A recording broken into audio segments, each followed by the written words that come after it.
foremost to the Philippine Oncology Nurses Association Incorporated, the 27th National Annual Convention. With this year's theme, Engage, Embrace, Empower, leading the cancer journey for change. It is all happening here at this very luxurious venue at the Makati Diamond Residences on the 31st of January 2020. And speaking of 2020, we have a lot of surprises that's in store for you today. And first and foremost, that is our breakout sessions. Now this is where we get to really practice. Honor 2020! There you go, that's the energy we're looking for. Good morning, everyone.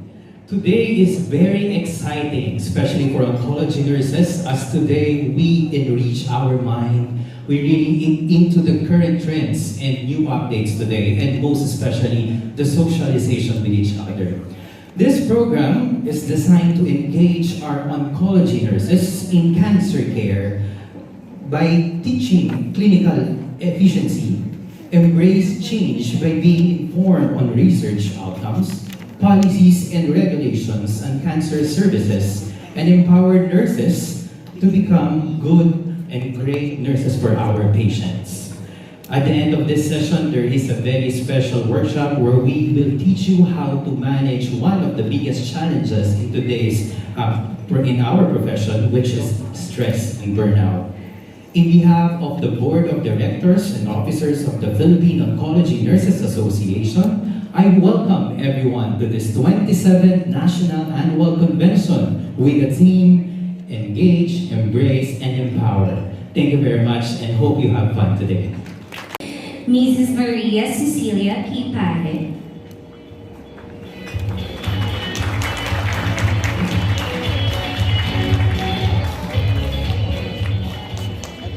Hello, good morning everyone.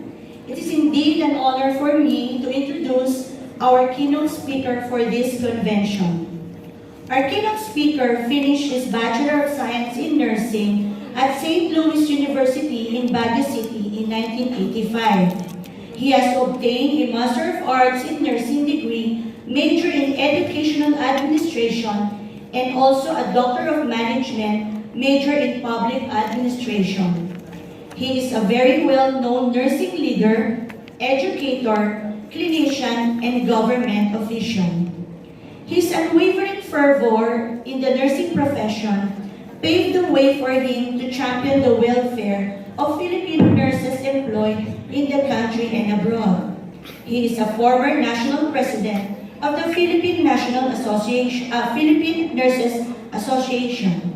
During his term in the said organization, he collaborated with the different government agencies and other nursing specialty and interest groups in implementing the program trust of the Philippine Nurses Association and health programs of the government. His steadfast commitment to the nursing profession is also apparent in his various posts in the association, being a former PNA Vice President for Finance, Treasurer, PNA Governor, and President for Region 11. Along with other notable nursing leaders in the country, he lobbied for reforms to bring forth improvements in the nursing profession and uplift the morale of Filipino registered nurses. As an educator, he is very much well known for his contributions in handling discussions related to medical surgical nursing, fundamentals of nursing, communicable disease nursing, and pediatric nursing concepts. He is a very sought-after resource speaker in both local and international conferences and other fora on topics related to nurse entrepreneurship, nurse migration, leadership and management in nursing, non-communicable diseases, and medical surgical nursing concepts. Our keynote speaker is the first ever nurse to be officially appointed as Undersecretary of the Department of Health by no less than our President, Rodrigo Roa Duterte, in 2016. He is currently the Undersecretary of the Administration and Financial Management team. As such, He has oversight function in the following: Financial Management Service, Administrative Service, including Personal Administrative Division, General Service Division, Public Assistance Unit, and Complaint Handling Unit. As the current chair of the National Management Health Workers Consultative Council, he spearheads the formulation of policies that promote welfare of public health workers and recommends such for final disposition of the Secretary of Health. He also represented the country in various international health organizations, sharing his knowledge, best practices, and innovation. In addition to his numerous contributions, both local and international, he has received countless recognition from various stakeholders and civil society organizations. Among his notable positions in the field of healthcare are as follows. He was a former CEO President of St. Louis Review Center, former Governor, Region 11 of Philippine Nurses Association, former Vice President of Philippine Commission on Health Accreditation, former National President of Philippine Nurses Association, Chairperson, Dangerous Drugs Board, Treatment and Rehabilitation Center Committee, Board Member for 4 specialty hospitals under the Department of Health, Chair, Selection and Promotion Board for 3rd and 2nd level managerial positions, and his current position is he is our Undersecretary for the Department of Health, Administration and Financial Management Team. To deliver his keynote address on leading the cancer journey for change, let us all welcome Undersecretary Roger Tong An. Salamat po. At any rate, may I just greet you a very pleasant good morning to everybody. I'm surprised. Ang dami niyo rin pala. Kaya pala pinupush ng Presidente na magkakaroon ng cancer bill for our clients in the country. So to our Philippine Oncology Nurses Association President of the PONA, Maria Cecilia Paje, to Mr. Joshua Nario, the Vice President of this association, of course to our friend, the Chief of Nursing Service of the Philippine General Hospital, and the Chair of Awards in recognition of this convention, Cecilia P.G. Peña, our representative from the Department of Health, Dr. Rosalie Paje, good morning, and of course, our friend from the Mahidol University, Department of Surgical Nursing, Thailand, Pongpak Itayaban. I hope I pronounce it right. Welcome to the Philippines and welcome to the C2019 NCOV virus. So just yesterday, I just want to announce that we have 1 confirmed case. So we have to educate our clients or families for some precautions. To our PNU members and nursing specialty groups who are here this morning, other notable nursing leaders and esteemed resource speakers who are here today, colleagues in the nursing profession and public health, ladies and gentlemen, good morning. Good morning. Good morning. At the outset, I would like to express how honored and delighted I am to partake in the 27th National Convention of the Philippine Oncology Nurses Association Incorporated, or the PONA, with its theme, Engage, Embrace, Empower, Leading the Cancer Journey for Change. And as a former national president of the Philippine Nurses Association, I commend this nursing specialty organization for the steadfast effort you have put forth in raising the standards of oncology nursing practice and empowering nurses to be more dynamic and responsive and addressing complex health needs of clients afflicted with cellular aberration. Indeed, weaving a rich tapestry of dedication and passion in the landscape of oncology nursing is a continuing challenge for nurses, most especially in the country. Cancer remains the national health priority as it has remained among the top leading causes of mortality in the country in recent years. To rise to the occasion, the government through the Department of Health commits to intensify the Philippine Cancer National Control Program, which entails establishment of cancer centers that can create or operate 24/7 in various DOH hospitals. The government also aims to streamline mechanisms to ensure a more efficient health service delivery and to provide quality health care without financial hardship of our clients. Remember, there's now ongoing hearing, and this might be tackled by our speaker, Dr. Rosalie Pahe, that there's an ongoing hearing that all DOH hospital will have its own nursing home in one wing of its DOH hospital, and nurses will be employed in this area. And that's a good news for us as an additional plantilla position for our nurses all over the country. The advent of several important laws shall pave the way for cancer patients, for our clients, and the respective families to have better access to a more equitable and affordable cancer care and treatment in the country. As we are aware, the Universal Healthcare Act will help catalyze the much-needed reform in our healthcare system that will put premium on people-centered care. Under this law, all Filipinos are members of PhilHealth, either as direct and indirect contributors, and this provides a full spectrum of preventive, promotive, curative, rehabilitative, and palliative healthcare services that cancer clients can greatly benefit from.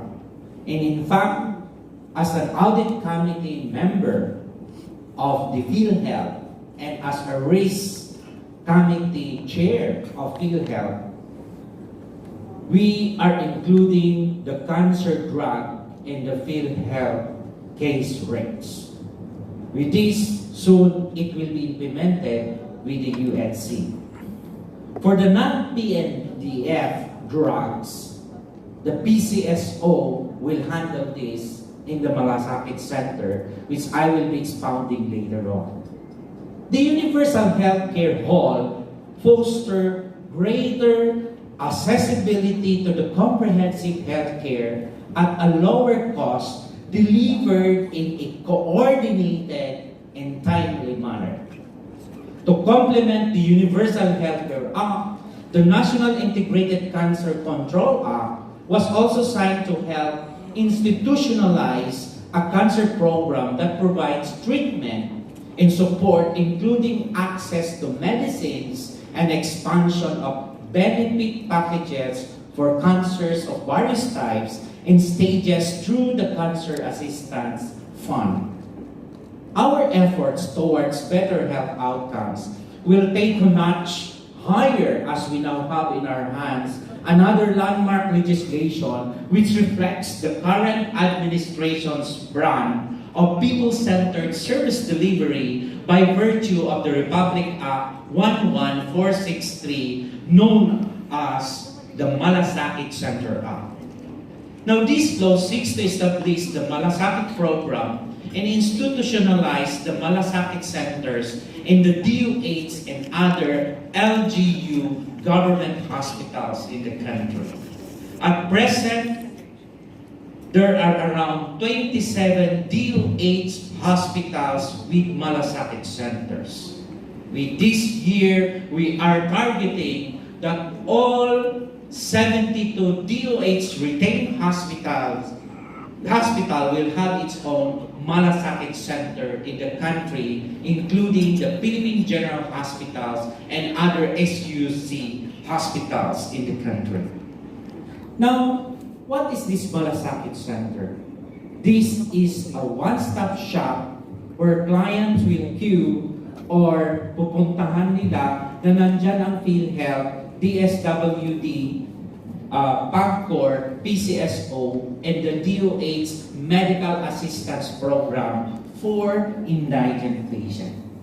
So this is the program of the President Rodrigo Roa Duterte. The Malasakit Center is a one-stop shop that shall help accelerate the execution of government services to indigent patients through a more efficient access to financial and medical assistance in cooperation with the 4 agencies I mentioned. So the PhilHealth will be the first discount in the Malasakit Center.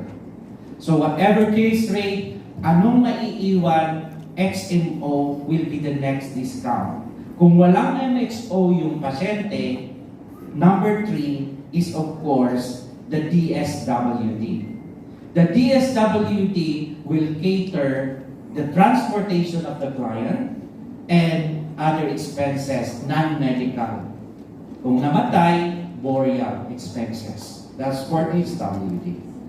For the PCSO, they will also give funds for that. Kung kunwari 50,000 ang bill niya, then ang kuha ng PhilHealth is 25,000, then magbibigay din a part of the remaining 25,000 from the PCSO and PAGCOR. Next is the Office of the President, another discount. So hanggang ma-zero balance. And the last will be the Medical Assistance Program for indigent patients. Right now, the President gave the Department of Health 10.4 billion pesos for this program. So we will distribute this in all DOH hospitals and of course LGU hospitals with Malasakit Center. Okay? So ganun po yung discounting. So you can refer your cancer client to these Malasakit centers. Okay? If they are admitted in a government hospital where Malasakit Center is there, they can always be referred and advise them to approach the Malasakit Center of the hospital. That's why I ask all the hospitals that dapat hindi masungit yung ilagay yung tao dyan sa loob. Why? Because every time we have a hearing, Senate hearing or congressional hearing, they always ask me, Yusek Tongan, bakit ang mga nurses nyo ang susungit sa hospital? Okay? So I just want to remind you regarding our public service. Ito ang nakikita sa atin na nurses na ang susungit natin masyado. So, if we lobby for your salary, if you lobby for something for the organization for nurses, they always ask me, ang susungit mo.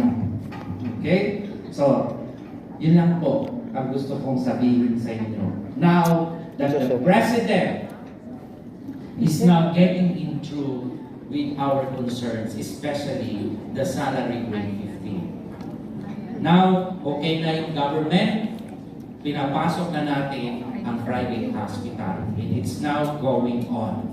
Okay? Wala man lang palakpak dyan.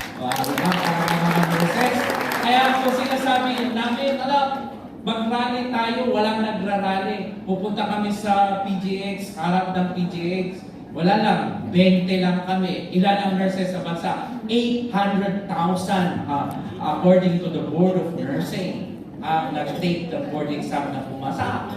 Pero ilan lang kami? 20. Kaya hindi tayo nakikita ng Senado at saka Kongreso. That's why in 2020, we should put a nurse in the Congress and in the Senate. Agree ba kayo? Yes! Okay, bantayan namin yan. Pag may mailagay kami, you support him or her. Pero piliin natin kung sino ang nilalagay natin sa Kongreso o sa Senado. Kasi baka iba ang agenda nila. Kagaya na nangyari last time. Okay? So remember that. With this, with the aim of bringing health services within reach, the Malasakit Center Act shall complement the implementation of universal healthcare law. We are just at the starting point of our journey towards a health system that truly works for every Filipino, especially the poor. To achieve universal healthcare, the UHC shall be ruled out in the progressive manner through Universal Healthcare Integration Sites Program. Remember, in the SDN, as primary healthcare workers, nurses will be at the forefront of this universal healthcare. Because we will be distributing nurses in the parkland areas as the primary healthcare worker. And we will start training them as we start this UHC. Marami pong may employ. Plantilla position ito. In the barangay health station alone, we have to maintain nurses there in midwives. Because this time, the focus is more on prevention. Well, because in the past administration, nag-focus sila sa curative area. But this time, we focus and we will improve the facilities in the grassroots. Why? Because of some technology that the Department of Health will be putting in within these facilities. So ano itong integration sites? Now, this approach is said to be the most reasonable and cost-effective means to ensure efficiency and transparency in the delivery of healthcare services by local health provider networks. So may mga networkings po. Let's say in the barangay station, then RHU, the nurse will now act as an assessor, i-assess niya yung pasyente. Of course, may doctor na doon sa RHU, then magna-navigate ka. Kung ano yung very near na facility, kung walang x-ray yung RHU, in-network mo sa isang private hospital or isang private clinic na mas malapit sa RHU mo. So, ganon yung networking, and the PhilHealth will reimburse it. Okay? So, ganon po yung gagawin natin sa mga integrated site. So, that's one program only. So, with this, provinces shall be contracted and supported by the DOH and PhilHealth to demonstrate various approaches and mechanisms to achieve technical, managerial, financial integration as mandated by the Universal Healthcare Law. So in the said program, every geographical area of the country is well represented. Of the 33 provinces identified as integration sites, so we are not saying here that the universal healthcare this year, kasi may implement na ngayong January, will be perfect. We're not saying perfect ito. That's why we were first start with 33 integrated sites. So kung ano man ang mapag-aralan within 3 years, so mag-i-spread out ito. So it will be a good lesson. We'll learn a good lesson doon sa 33 integrated sites na yan, makikita natin. So 13 are located in Luzon, 10 in Mindanao, 8 in the Visayas, and 2 integration sites in the National Capital Region. May mga mag-i-integrate na LGU, but this time, sila muna yung magpa-fund. Okay? So, tutulungan lang ng DOH Technical Assistance and the PhilHealth as well. So, the lessons and experience generated from these 33 sites will serve as a basis for the development of the national policies on the integration of local health systems, in particular for the universal health care in general. So currently, our DOH Centers for Health Development or regional offices are linking with respective stakeholders and development partners who will also be formed part of this mechanism as an integration site. So these are some of the government initiatives that cancer clients and their families can look forward to. So indeed, there are more things that need to be done in the universal health care. And we need everyone's help and support now more than ever. So as nurses, we need your support here. Because building a strong health system is everybody's business. Remember that. So from government to civil society to the private sector, we all have vital roles to play in improving access to quality health services in the country.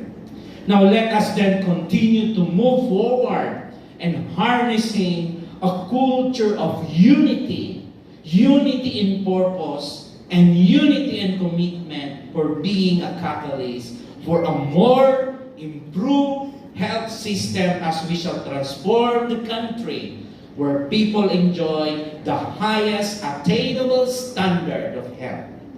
Remember, in the nursing service, tayo yung pinakamarami in any health facility in the country. And we should tell the legislators, to both House, Congress, and Senate, that ganito ang trabaho ng nurse. Kaya doon sa hospital, kung titingnan mo yung Facebook, yung mga comments, sinasabi nila, bakit nyo i-increase ang salary ng nurse? Itaga TPR lang naman yan sila. Kasi yun lang ang nakikita nilang trabaho nyo palagi. Nagdi-temperature, nagdi-BP, nag-RR, etc. So ipakita nyo na may iba pa kayong pinag-aralan sa Bachelor of Science in Nursing. Just yesterday, I was signing a document for a travel authority of a nurse in one of the hospital. Kasi ako yung pumipirma ng travel authority, yung mga government nurses. Grabe, ang yayaman nila. Pupunta sila sa Japan, Australia, for 5 days. Yun, nakikita ko. So marami talagang pera yung mga nurses. So nakalagay doon, nurse extractor. Sabi ko, ano yung nurse extractor sa blood bank? Bakit mo pinababa yung position mo na nurse 2? So ilagay mo lang doon, position, nurse 2. Huwag mong ilagay na nurse extractor blood bank. Pangit tignan. So in-erase ko siya. So nag-retain ko yung nurse 2. Okay? So yun mga ganon. So ang nakikita lang nila, yun ang trabaho natin. So, tingnan niyo yung holistic approach na ginagawa nyo sa nursing process na pinag-aralan natin. Para makita nila na yan ang trabaho ng nurses sa hospitality, even in the academia and in the public sector. So, while many challenges lie ahead of us, may we continue to ignite our burning desire to achieve better health outcomes and to accelerate progress in health. We have been accorded a fighting chance to build a stronger and more resilient health system.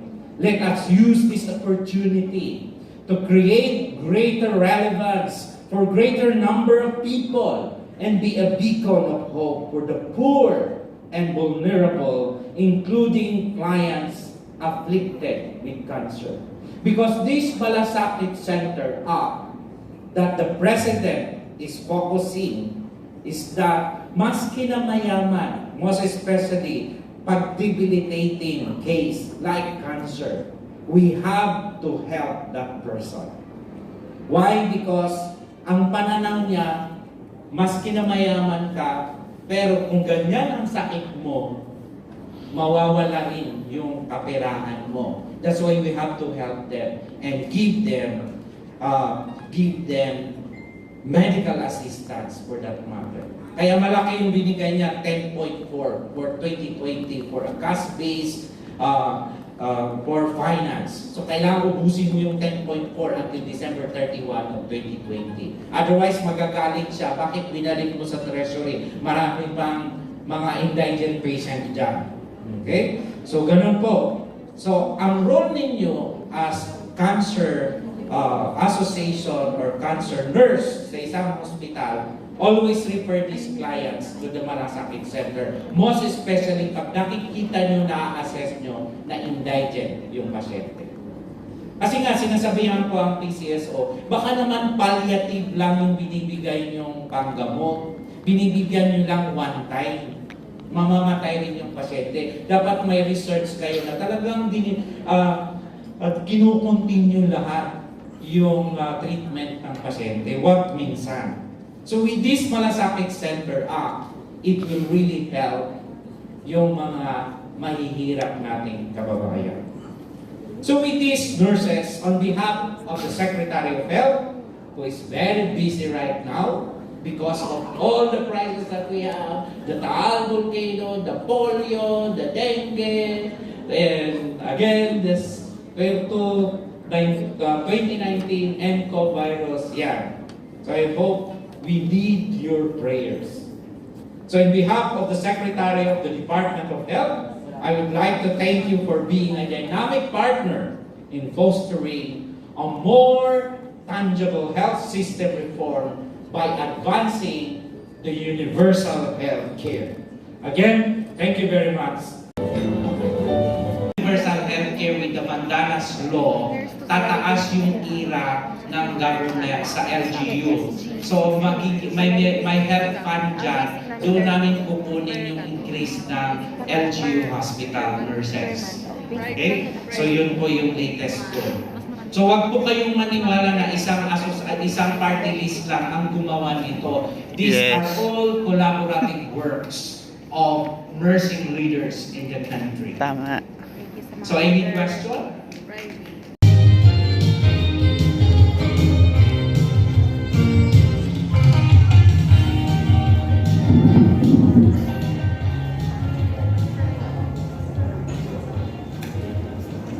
Hello, good afternoon. Thank you for again inviting me for your conference as with last year. And I'm very happy that there has been a lot of good feedback about my lecture on Soji last year. So for today, this is my first time to actually present to you something that is really relevant to all of us. Not just for nurses, but also for doctors and anyone from the medical profession. So I call this lecture Preventing Self-Eruption. Why? Because it's relevant because of the Taal, number one, and because we are all managing cases that are really chronic and debilitating. Okay, so yes, I'm one of the directors. Okay lang. Okay. Okay. Have you ever felt exhausted all the time? Raise your hand. Yes. Exhausted all the time. Not just sometimes, but all the time. Sige. Okay. Next.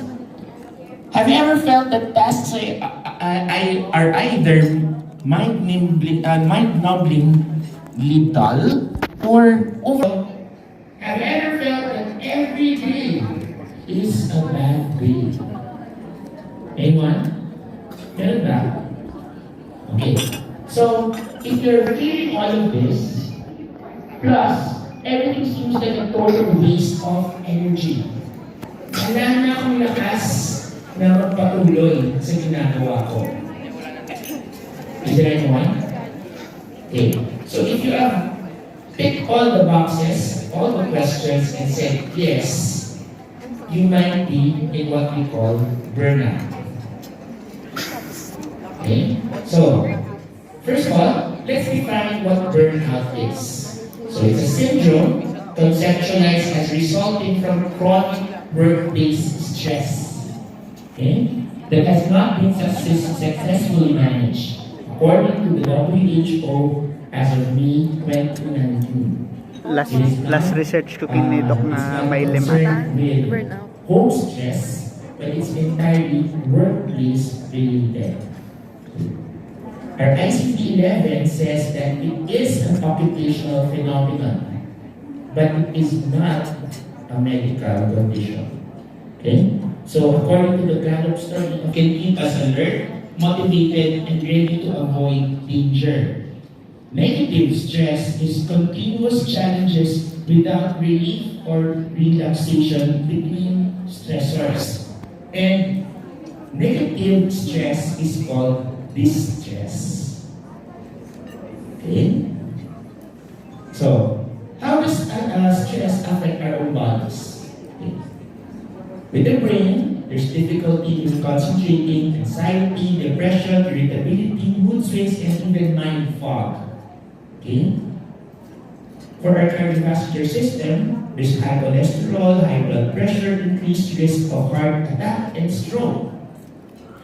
For our joints and muscles, we feel increased inflammation, tension, aches and pains, and muscle tightness. And it is not because of our age. Okay? Skin, hair loss, dull brittle hair, brittle nails, dry skin, acne, and delayed tissue repair. For our digestive system, there's malabsorption, diarrhea, constipation, indigestion, bloating, pain, and discomfort. Our reproductive system is also affected with decreased hormones, hormonal production, decreased libido, increase in PMS symptoms. And especially in these times of NCOV, our immune system is also affected by stress, with a decreased immune function, increased risk of illness, and increase in recovery time. So all of these are the effects of constant stress. Okay? So, stress versus burnout. So we have to distinguish, ano ba yung stress, ano ba yung burnout? Okay? So when you are stressed, you put too much effort on things. You have a lot of energy. Okay? You experience emotions more strongly. You have a lot of energy, and then it wins. Okay? Since mataas yung unang energy na binigay nyo, you have less already energy when you are stressed. Okay? Can lead to anxiety and has physical consequences. Because you expended a lot of energy, it comes back to you feeling tired. Okay? With burnout, there's little or no input because you're not driven to give any input. Okay? Because you're so tired each and every day.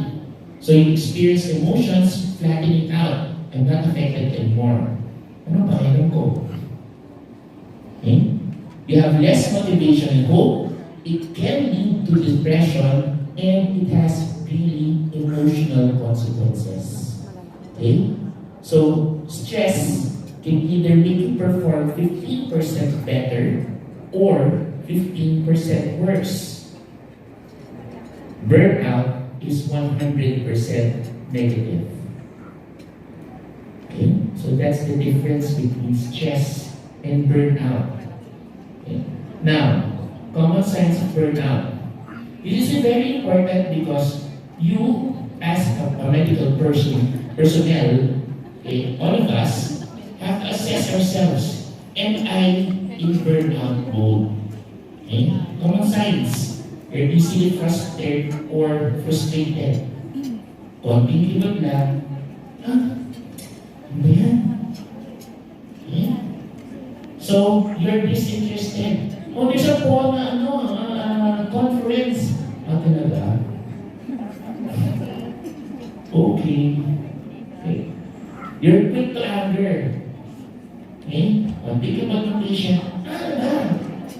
Okay? So, you're extremely tired.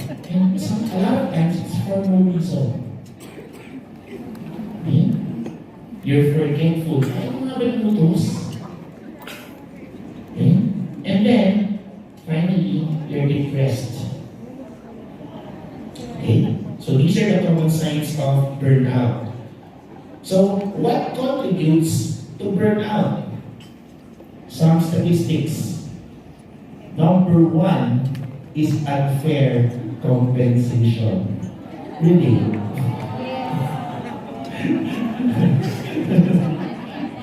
Really much. Big words, yes. Okay. 41% said that this is the number 1 cause of burnout. I'm not paid for my output. Waging. Right? Number 2 is unreasonable workload. Repeat again. 32%. Okay. Now, too much overtime. And after hours work, 5 o'clock na kailangan ko lang umuwi. Pero, 32%. Okay. Number 4, poor management. Oh, yes!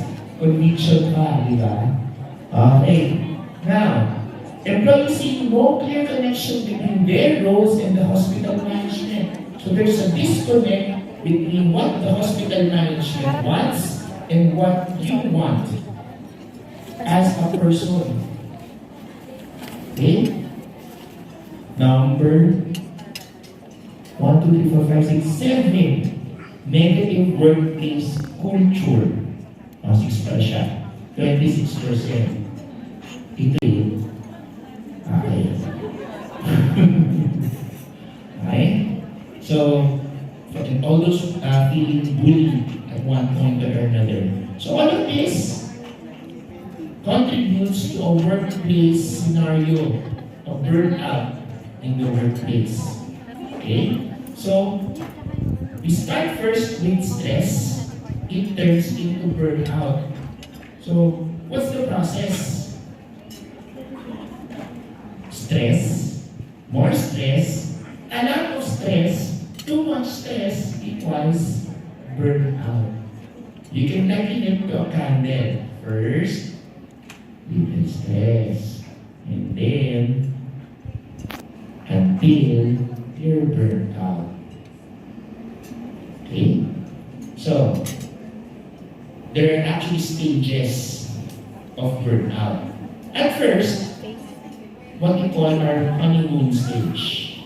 So in the honeymoon stage, you have a commitment to the job at hand. There's compulsion to prove oneself, free-flowing creativity, high productivity levels, job satisfaction, readily accepting responsibility, sustained energy levels, and unbridled optimism. To sum it up in one word, bida-bida. Tama ba? Yes. Right. So, bibo ka ba? Go, go, go. That is your honeymoon phase of stress. Okay? So, when you're given some stress, okay, you feel anxious already. You have, ayoko mag-decide. Siya na lang. Okay? So you have a change in appetite or diet. You experience fatigue, forgetfulness, general neglect of personal needs, grinding your teeth at night, okay? Headaches and heart palpitations. Okay? And then, with more stress, that's chronic already. So, you are already angry, or you have an aggressive behavior. Ano ba? Bakit ako nagmono? Okay? So, you have apathy, is opposite actually of anger. You don't feel anything. Ano na yun? Okay? So, chronic exhaustion, cynical attitude, decreased sexual desire. Okay, importante yan. Okay? Honey, ano ba? Okay? So, denial of problems at work or at home. Okay, feeling threatened or panic, feeling pressured or out of control. And increased caffeine consumption. Kape pa more. Okay?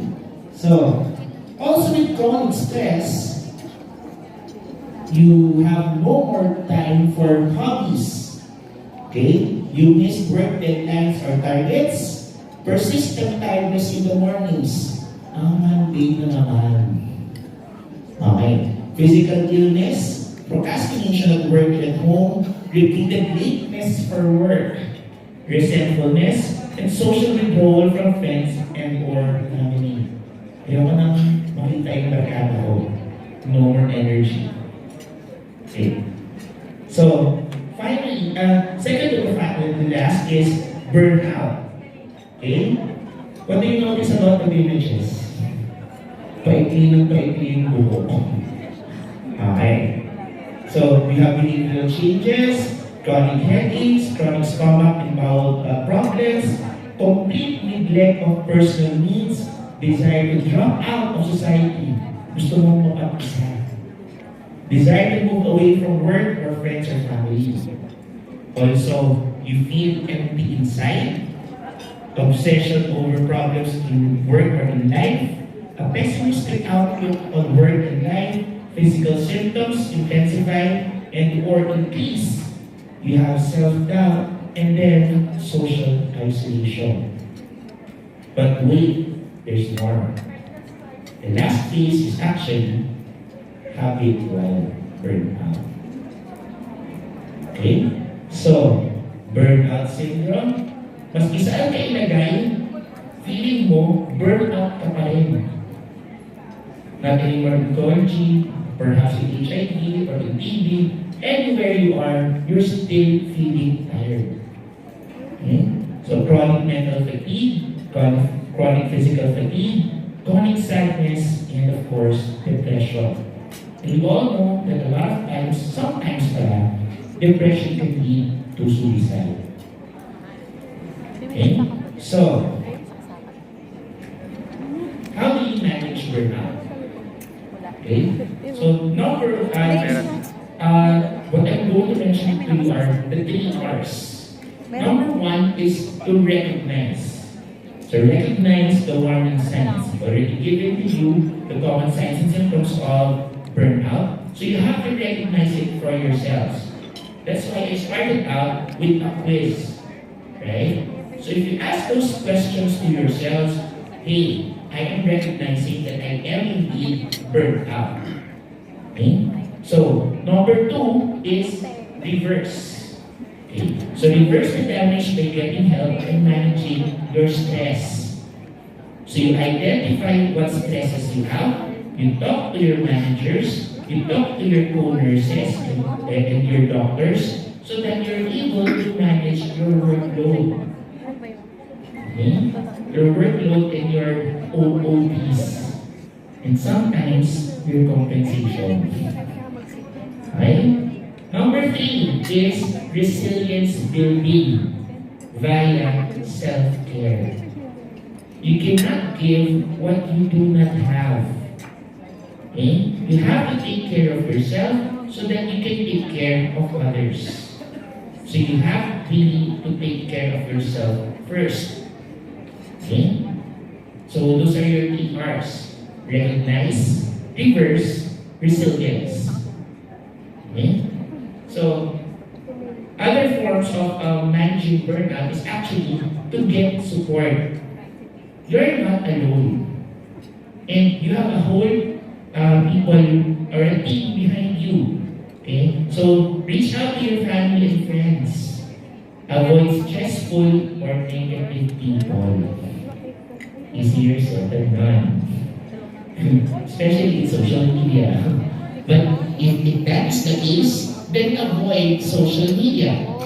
Okay. Find a support group. And from the looks here, you can see this whole hallway as a support group for yourselves. Okay.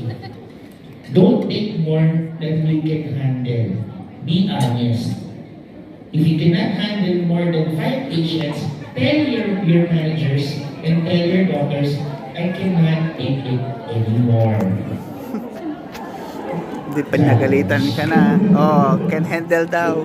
40. Hindi ko na po kaya. Thailand, 50. Ha? Okay? Thailand. Honest.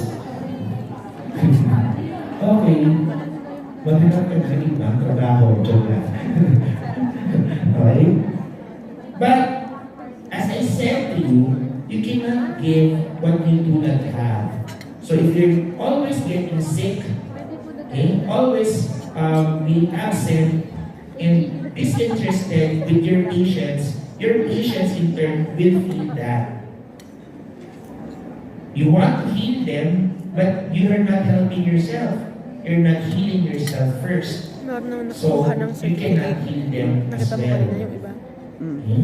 So, because healing is not only physical, but it's also psychological and emotional. Okay? Kasi So, nagkatutipila tatay. get enough sleep Ada pinito. and Ay, take big breaks. So, pwede ka rin mamaya. Yung barya mo, di Breaks daw. Maski 5 minutes lang. Baka, maglakad-lakad ka, bumalik ka. Okay? Iwasan niyo yung rodyosi break pala. Okay. So, exercise more often. Saan banda? I've been a volleyball player since grade 2. And that's my sport. Binawi nila mamaya And daw. until now, I still play volleyball on the weekends. Anong kailangan So it helped me ibigay? out because, of course, it's exercise. And Di ba rin pinaalam? one of Di ba the rin movies alam mo? said that endorphins make you happy. So find a way for you to exercise, even if it's not as strenuous as volleyball, just for you to have those happy hormones called endorphins. Okay? So eat a balanced and healthy diet. Hindi yung every other day sa pipsal. Wala, kukuha po ng certificate ka. So, balance din pag may time. Okay. So, now, who are the managers here? Or clinical instructors or whatnot? So, this is for you. Okay. So, how can you help your employees manage burnout? Okay. Number one, you also have to recognize their signs and symptoms. Okay? So you have to be observant of your employees. Okay? Number two, improve communication with employees. It always helps if you're honest and coming from truth. Napapansin ko na nag-absent ka na palagi. Ano ba problema? Pero using in a tone na, ano naman, calm, collected, and loving. Hindi yung, absent ka na naman. Ano ginagawa mo sa buhay mo? Okay? So, be also be aware of how you talk to your employees. Okay. Help your employees focus on strengths rather than on their weaknesses. So if you know that they are good at one thing, praise them for it and build on that strength. Okay? Help your employees connect to their purpose. If you really want to go into oncology and become really an oncological nurse, then that's very good. But if the person is not really anchored for it, then let them go. And perhaps they might find another calling somewhere else. They just have to be honest to themselves. Okay? Recognize your employees' efforts. Okay? So, if they did a good job, then tell them they did a good job. Hindi yung din matalo. Okay? A little bit of praise, a little bit of smile, and a simple thank you for your effort will go a mile. Okay? So, expand your wellness benefits. I was talking to a while ago some of you. Okay? And then, she said her thesis was on wellness programs for oncology nurses. Okay? And that's very good. So, for managers, take some time out and be creative in how you will incorporate wellness programs, including sports, and even as simple as yoga will help your nurses out. Okay? So, create opportunities for growth and development. And this is one of your opportunities. Conferences, continuing medical education is very good for growth and development. Okay?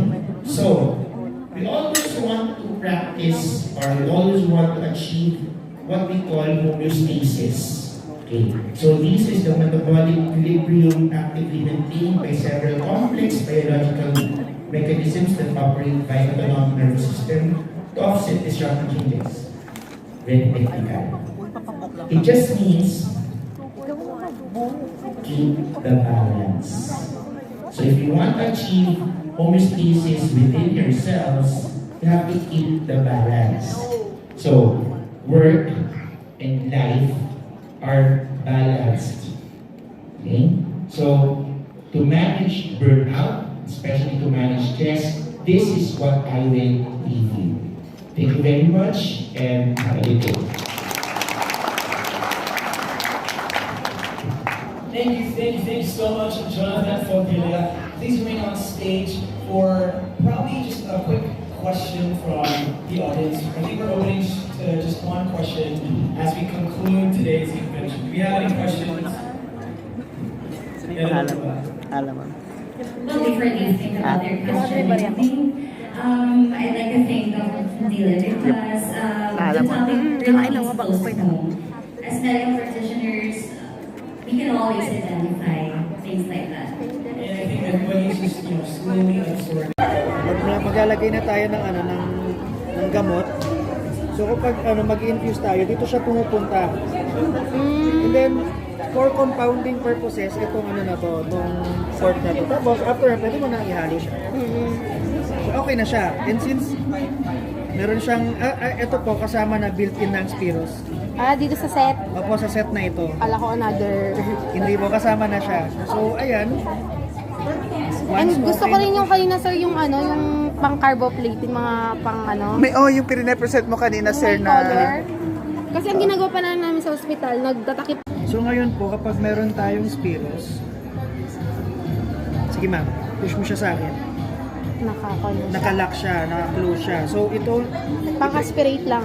pwede rin po pwede rin po mag-push. So the only time po na ito ay ma-activate is Ay kapag to connect naka-connect natin siya. sa any kind of lure na needle free po. Sige po. Okay. Wow. Pero, pag ito po, ayan, pull nyo, Ay hindi rin siya. naka-close siya, yes ma'am. So, ganun siya kaganda. So, napoprotektahan niya tayo. And other than sa syringe, pwede rin natin siya gamitin po, ma'am, sa admin set natin. So, that way, nakakapag-comply tayo sa PTAD approach. So, from preparation po, needle-free, from transportation, halimbawa, ito na yung medication na ready na. So, ita-transport natin, okay lang kasi meron tayong lock po. And then, from administration, actually, including kahit sa disposal, kasi ito po, hindi na natin siya tatanggalin. So, isasama na natin siya na itatapon. Hindi na tayo, yung risk ng contamination, na-eliminate din po natin. Okay po ba yun? So, Tamad kayo sa hospital, sir. Kasi Hindi kami magkakuan kasi